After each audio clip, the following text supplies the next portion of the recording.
Hi, I'm Jessica Baker, licensed acupuncturist, herbalist, and president of Jade Acupuncture. This topic is believed to succeed, innovative strategies for business success. Although this class is geared towards acupuncturists and other complementary medicine providers, I believe everyone that runs a small business will get something out of this topic today.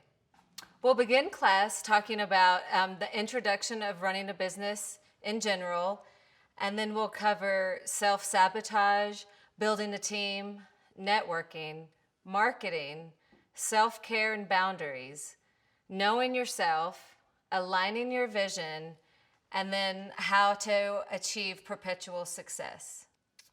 The most important thing with running a business is that you have to get organized. Organization is one of the hardest things for complementary practitioners to achieve because we typically are more artistic and creative and less skilled in basic business.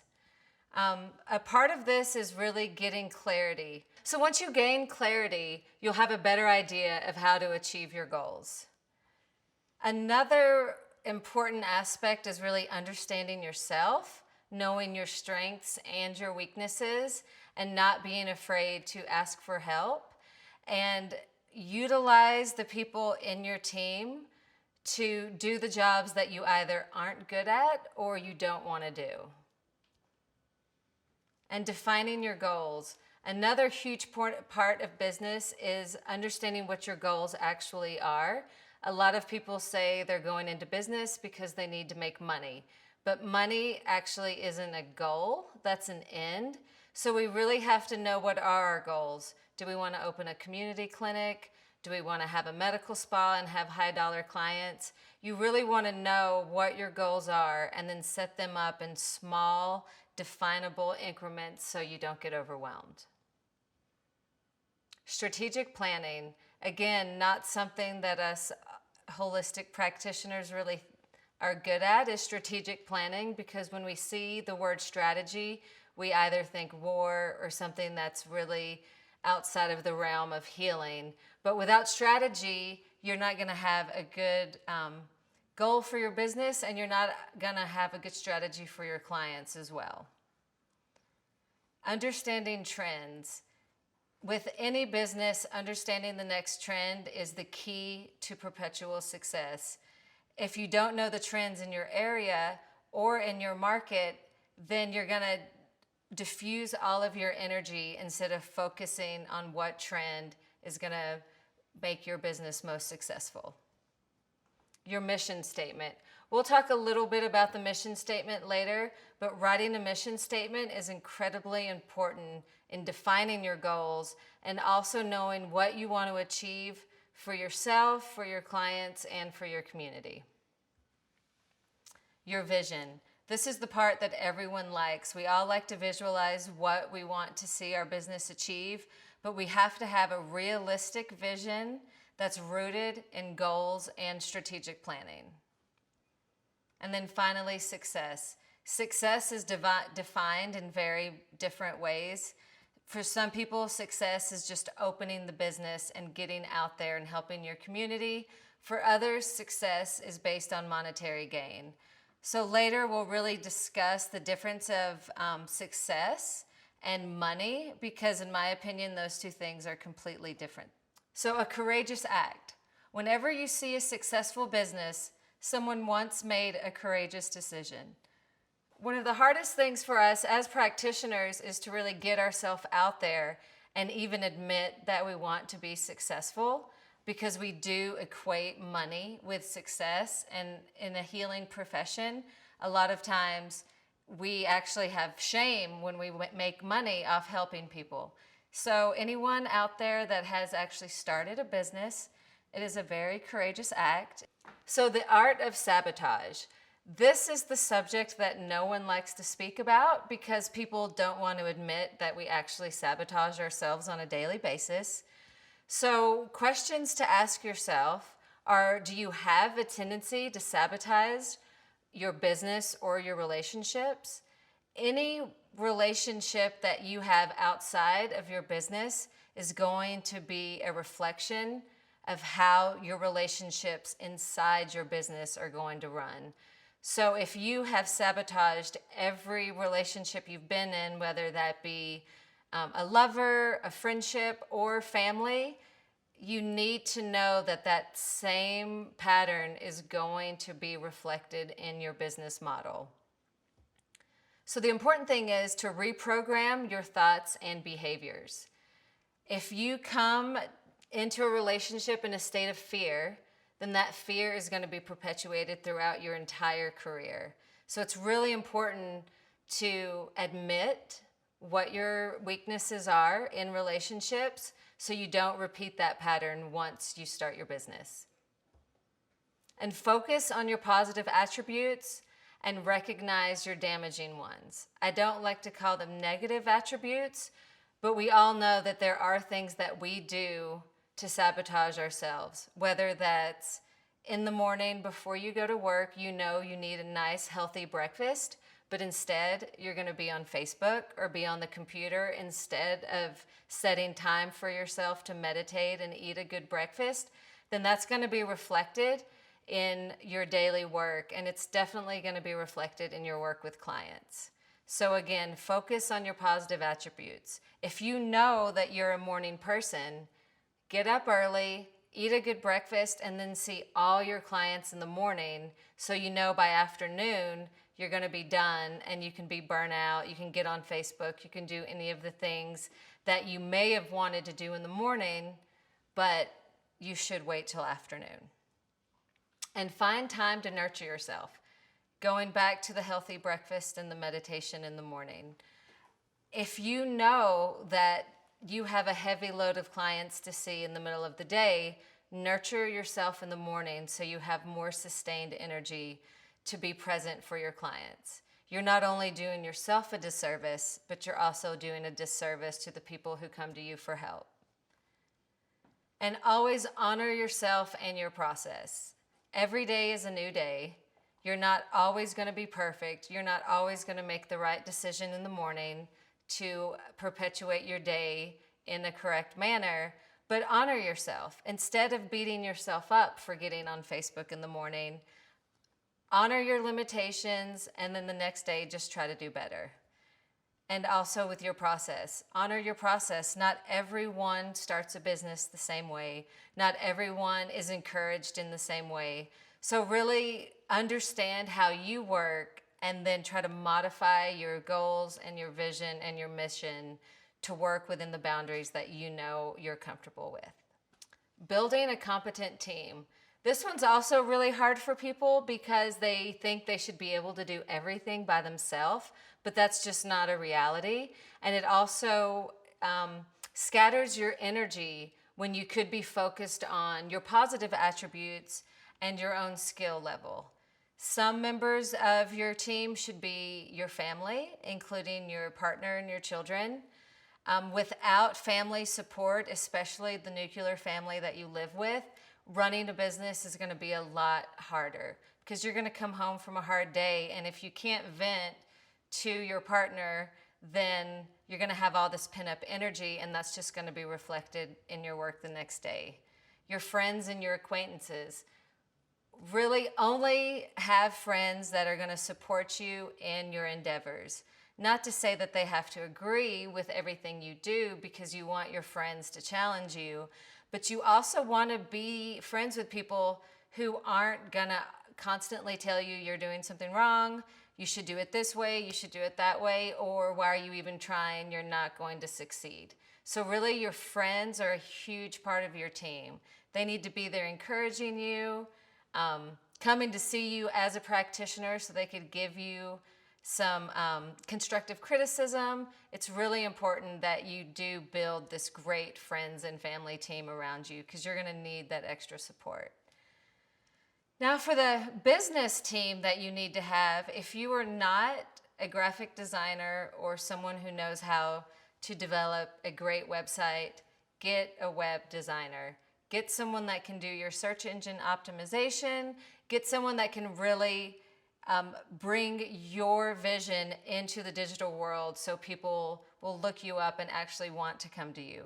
You could be the best practitioner out there, but if people can't find you on the web or your website, isn't appealing, they may just skip over you and go to someone less competent just because they had someone who knew how to make a great website. A business consultant. I worked with a business consultant for years. Her name is Joy Keller-Weidman from Holon Consulting, and she was great. It's not shameful to ask for business help. I didn't go to business school. If you did go to business school, you may not need a business consultant. But if so, there are people out there, this is their expertise to help you write your business plan, make your mission statement, fulfill your vision, and their entire purpose for being with you is to see your business succeed. You also want to become friends with your banker and your lender. Eventually, you may want a bank loan for your business. And if you don't have a personal connection with your banker, they may be less likely to help you get the loan when you want it. In our profession as acupuncture and traditional Chinese medicine, some people look at us like, oh, that's not a real business model, or I don't even think they really see clients. It's just something that they do on the side.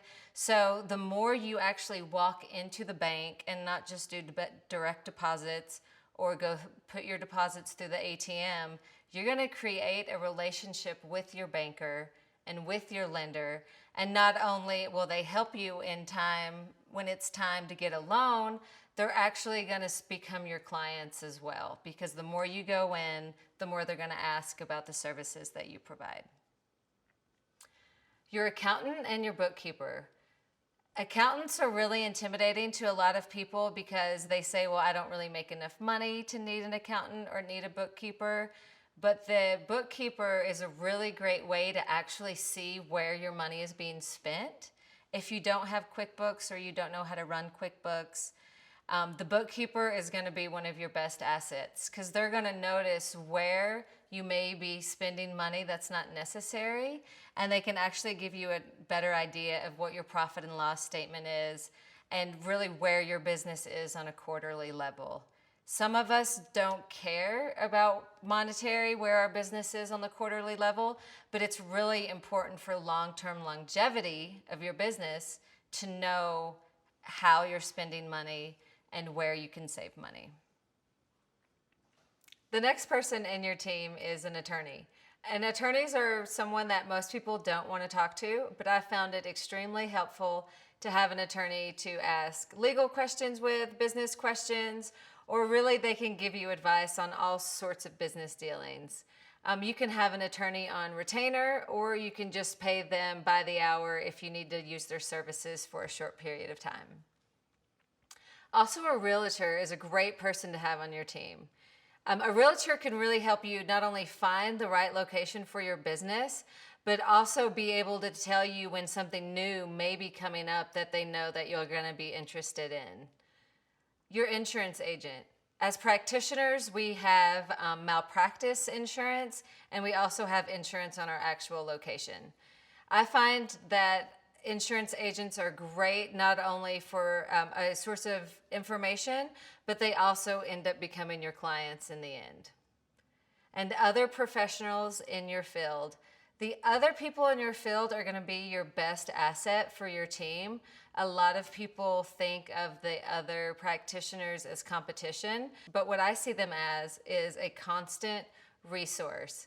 We can ask other professionals, what insurance agents they use and like, what attorneys they may like. We can ask about their web designer. We can also just use them as a source of inspiration. If there's someone in your area that you really aspire to be like, become their friend. Ask them out to lunch.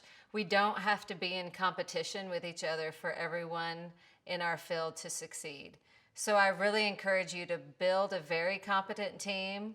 Ask for help when you don't know what you're doing, and just enjoy what everyone else has to offer. Everyone in your team is going to have something unique to offer that you're going to benefit greatly from. The importance of networking. Again, as holistic practitioners, we shy away from networking, although networking is the best thing that we could do for our business. Get to know your neighborhood demographic. If you're in a business district, Go door to door and introduce yourself to everyone in the neighborhood. If you can, give out free treatments or invite them over for a free cup of tea. Anything personal you can do to the people in your neighborhood will make them not only want to become your clients, but also make them feel more comfortable with you. So when they do have something that you can offer, they're more likely to utilize you. Join your local chamber and civic groups. Chambers are typically a conservative group, but like in my area in Northern California, it was an independent chamber of commerce, and they were very open to working with holistic practitioners. Civic groups like the Lions Club, the Shriners, the Rotary Club, not only will you be able to utilize other professionals that are in the groups, but you also get an opportunity to speak in front of the group and let more people know about what you have to offer. Another great way to network is to join a business group, something like Business Networking International. It does take a little of your time and money, but the resources that you're going to be able to utilize will far outweigh the monetary and time that you take to join the group. Another great thing about BNI or other business groups is that you have the ability to work on your elevator pitch and also give people free talks about all the services that you have to offer. It can be a little intimidating to work within this model of other business people, but it's only going to greatly benefit your career in the end. You can also join Toastmasters or other groups that will enhance your public speaking skills. Toastmasters typically meets every week or two, and you have the ability to get up in front of the group and really hone in your public speaking skills. You can also speak at local events like health fairs, the farmers market, and any other event that your community may be holding. You can also hold free classes and events at your office. And they don't necessarily have to be free, but if you're a new business and you want to attract more clients, hold a free talk on acupuncture, massage, essential oils, anything that you may be interested in and may be of interest to your potential clients. Contact your local radio and TV station and ask if you can do a segment on your new business and how you can help your community. I found the resources in my small community when I lived in Northern California to be more than happy to air any segment because they're always looking for new speakers and new information for their listeners. Also, volunteering. Volunteering is probably the best networking tip that I can give you. And although it does take your time, it is free, and people are so happy that you want to give back to your community. Some places that you can volunteer are your local animal shelter, nursing home, or your local VA center. Something that everyone talks about is marketing, and is it effective? A lot of people say don't waste your money on marketing because it's not going to be worth it. But that is not true. When it comes to marketing, the important thing is you have to know your community and you have to know your target audience. And this goes back to your mission statement and your vision. You have to have a clear idea of who you are trying to reach for your services. And you want to use your money wisely. And that is going to depend on whether you live in a small community or a large city, because then your marketing is going to have to change depending on your demographic.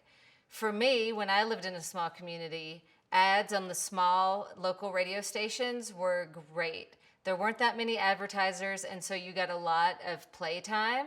And also, being in a small community, we actually listened to our local radio stations. If you're in a big city, that might not be as effective because people aren't listening to the local stations as much. So you want to target your audience. If you're an acupuncturist and they have a local healing arts magazine, then you might want to advertise in that magazine. Or if they're having an event where they're asking for massage therapists or other type of alternative practitioners, then go to that event. And even if you can't speak at it, use that as an opportunity to give out your business cards and meet other people in your field. Another great thing is if you do have a radio station, or a local television station to put on a PSA, which is a public service announcement. And as long as you're hosting a free event or not doing the PSA for monetary gain, that's free of charge. And so even if people don't attend your event, it's the repetition of seeing and hearing your name over and over again. Social media. This one's a huge one because everyone's on Facebook, everyone's on Instagram, everyone is on their computer at all times. But is it worth paying for the paid ads?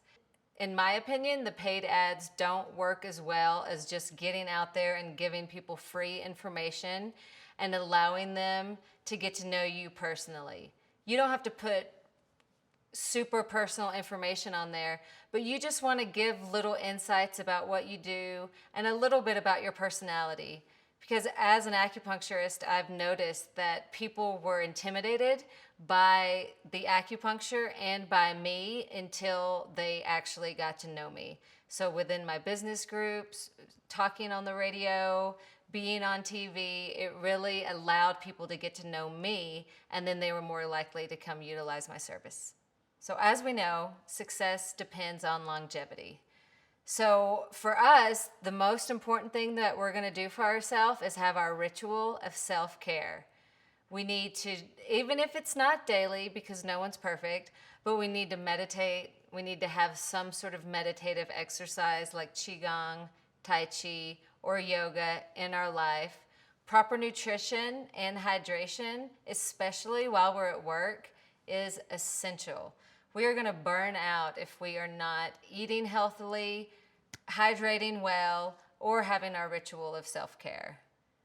And exercising your mind and your body. A lot of us, we get stuck in our rut of work and then we say, oh, we're too tired or burn out at the end of the day to go take that walk in the woods or to go to that yoga class. But it is essential for the success of our business if we take time out for ourselves. And not only that, but we encourage our clients to do the things that we think we should do and then we don't have enough time for. So if we really are going to want our clients to be compliant, then we're going to have to be that example and actually do the things that we encourage them to do. And take time out for relaxation, family, and fun. If going to a yoga class is not fun for you, but walking in the woods is, well then skip the yoga class and go for a walk with your friends and family. With all of this, ritual of self-care, we don't want it to become boring and we don't want it to become routine. Because as soon as it becomes routine, our heart's not in it and we're doing it out of either habit or out of obligation. And then we're negating the whole purpose of taking that time out for ourselves in the first place. So honor your boundaries. This is huge in our profession because we have to be able to define our boundaries before we can honor them. So if you know that you have a poor boundary when it comes to, men between the ages of 30 and 40, it might not be in your best interest to have male clients in that age range. If you know that you have issues with women that are menopausal because they trigger something with your own mother, then it might be in your best interest to not see people within that demographic. So that's the importance of defining your boundaries. If you know that you set an hour aside for each client and then 3 hours later you're still with the same client or the rest of your clients are going to be late, then you have to have a very clear, defined boundary so you don't keep seeing people for 3 hours when you only wanted to see them for one. And always think of yourself first. We believe that thinking of ourselves first is selfish, but it's actually not selfish. It's the best thing that we could do for both our business and our clients, because if we don't put ourselves first, then when we tell our clients to put themselves first, they're not going to be able to do it either. So we really have to set that great example, especially in the business of healing that we're in. And this is a huge one, especially for new business owners and new practitioners, is they want to keep giving out free treatments because no one is coming to them. Or they see someone pull up in a nice new Mercedes and ask for a discount, and then they give a discount out of obligation, even though they could not afford to give the discount in the first place. So this is just showing respect for yourself, for your business, and for your clients by being true to what you can afford to give out. If you can't afford to give out free treatments or discounts, please give out free treatments or discounts. But if it's at a monetary hardship to you, then I encourage you not to do it, because clients will come and they will respect your pricing. And in the long run, your business is going to be there. So they're going to actually be able to come back to you time and time again. And you are of no help to others if you cannot help yourself. So if you are a basket case at the end of a day from seeing clients, you are not helping your clients because you are not respecting and being true to yourself. So that goes back to being selfish. It is not selfish to take time out for yourself. It is not selfish to charge full fare. It is not selfish to say, no, you can't afford to give a discount at this moment. So really just honor yourself, honor your boundaries, and your business is going to be successful for a lot longer period of time. Resiliency and adaptation. The progression of your business is going to come in waves. You're going to notice certain seasons are busier than others. Around the holidays, people can't afford to come see you because they're buying presents or they're going on vacations, going to see family. Also, if you take insurance, their insurance policies are going to come in waves. They're going to have 12 visits a year, and they're not going to be able to come back to you until their insurance policy renews again the following year. So we just have to get used to the fact that our business is going to come in waves. It's also going to come in waves of advertising. If you put a great deal in your local health publication, and then all of a sudden, within 2 weeks, you have 100 new clients calling you, just know that that had to do with the advertising. And 6 months from now, when you're like, where are those clients now? They came because of the advertising. So just know that the business is going to ebb and flow, and you need to think in terms of money and budgeting so you can accommodate for those waves. And once your business has been running for a couple years, you're going to start noticing when it does flow and when it is a little bit slower, and then you're going to be able to adapt accordingly. And this resiliency also goes back to that self-cultivation. When we practice good self-care, we're going to be more resilient, we're going to be more strong, and we're going to be more present for our clients. And also with the topic of resiliency is utilize your team's expertise for maximum efficiency.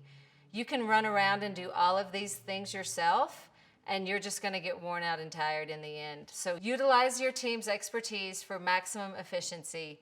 You can run around and get yourself burnt out, but just ask for help. That's what they're there for. They want to be part of your team. They're honored to be part of your team. And again, the longevity of your business is just going to thrive with the help of everyone in your team. So this is a good exercise that you can do on your own, or if you work with a group of people, it's a good exercise to do with your entire group to make sure that you're on the same page and you have the same goals and virtues in mind. So review your work history over the past 5 to 10 years. For each year, list the key events, the services you offered, and your education. For each event, list the key challenges, personal and business achievements. So you want your challenges, but you also want to make sure you stay on the positive and really see what you achieved in both your personal life and your business endeavors. And then for each event, list the lessons learned and emotions felt with each experience.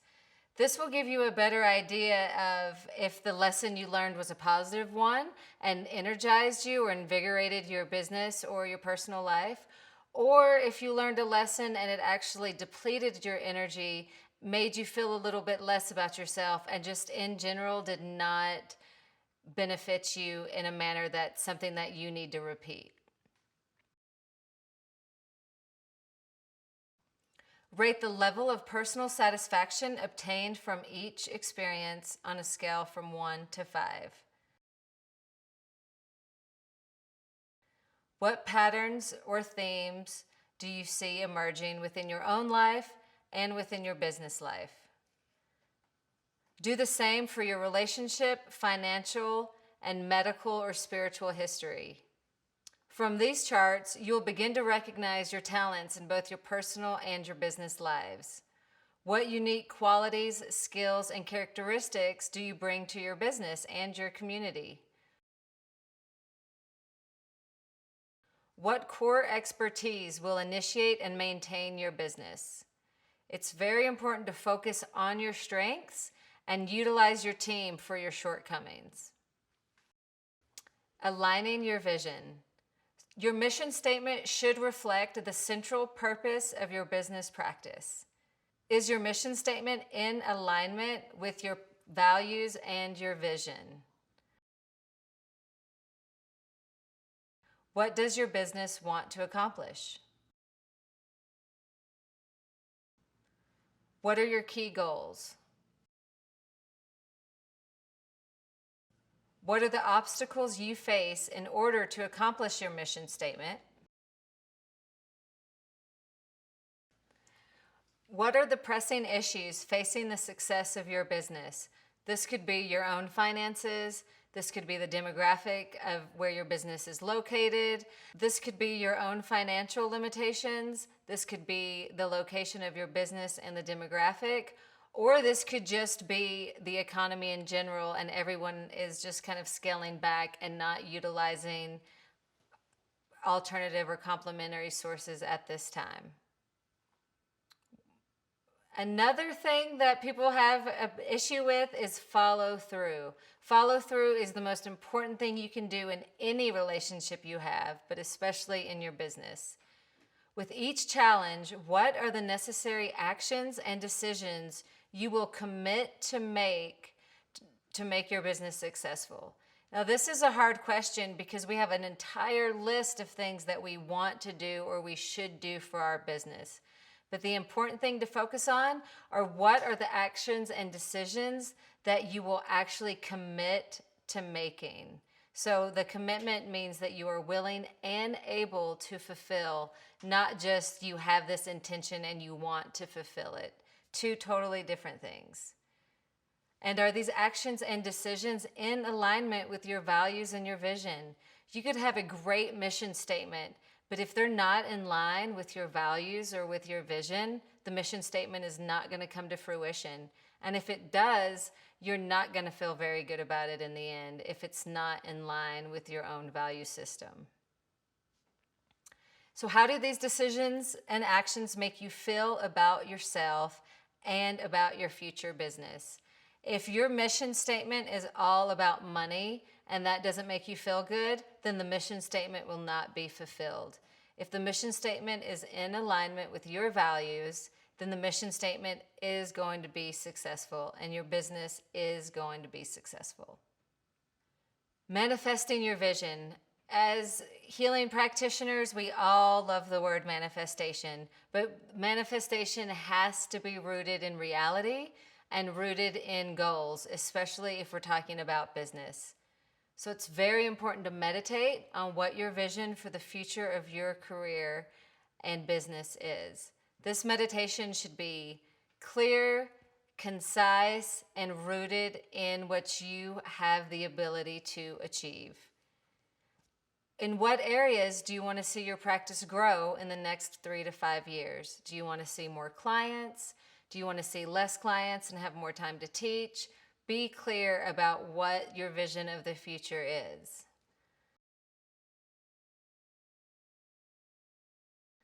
And what is the community saying about you and your business? That's going to be huge in the longevity of your career. So in your manifestation and in your meditation, envision your entire community embracing you, loving what you have to offer, and supporting you in any way they can. How do you feel about your accomplishments? In your meditation, what emotion do you feel when you have this total support of your community? Does it make you feel happy? Are you actually a little embarrassed with all the praise? Embrace the emotions you feel and focus on the ones that you really want to achieve.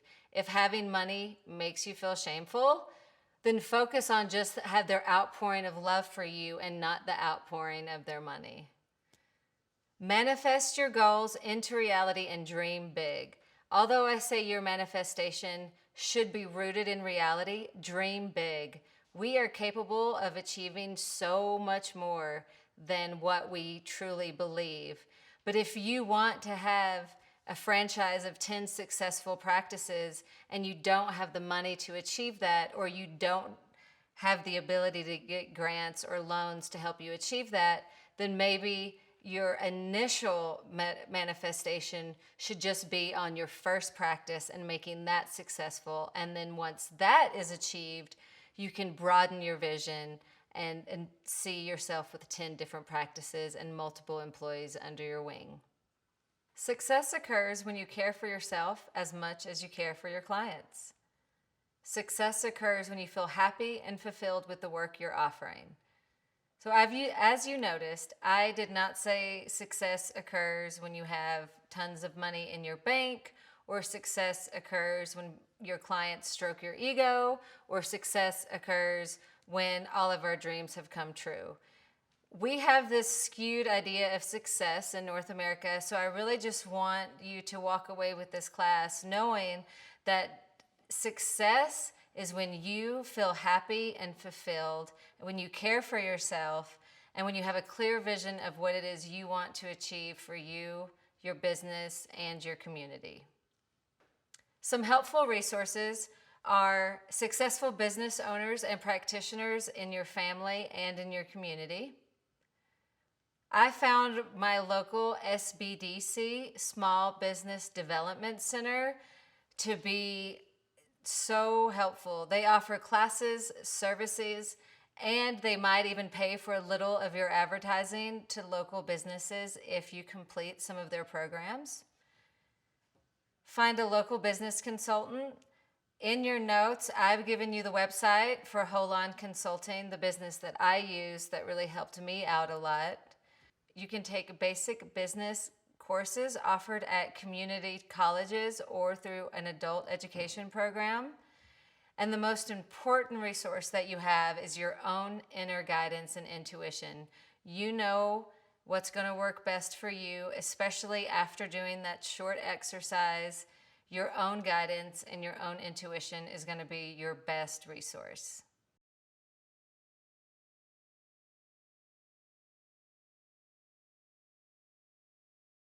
I hope you found this webinar helpful in establishing your own small business or holistic practice. Thank you for joining me.